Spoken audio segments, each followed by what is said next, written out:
Penutupan pelaksanaan MPLS di SMP Pasundan 9 Kota Bandung, sekolah mengenalkan para guru pengajar kepada siswa-siswi baru tahun 2023. Pelaksanaan MPLS dilaksanakan agar peserta didik baru mengenal pembiasaan di sekolah, serta peserta didik dapat mengikutinya.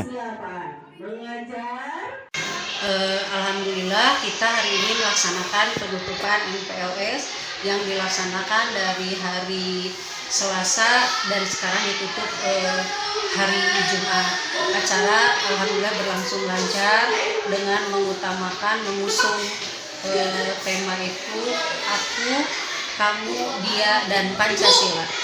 Harapannya siswa akan lebih mengenal lingkungan sekolahnya, dan kami juga dari pihak sekolah akan berusaha memperbaiki apa yang menjadi kekurangan di tahun-tahun sebelumnya. Yang mengikuti MPLS di sini seluruhnya 196 siswa.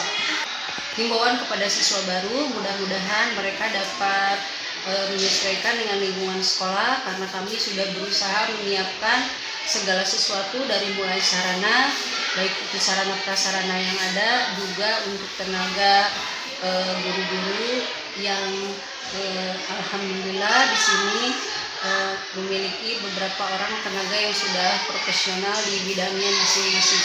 Baik, Bu.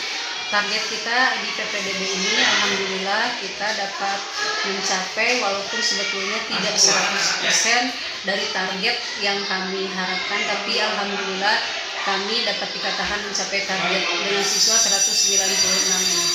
Widi Hairan mengabarkan Hades TV, Kota Bandung, Jawa Barat.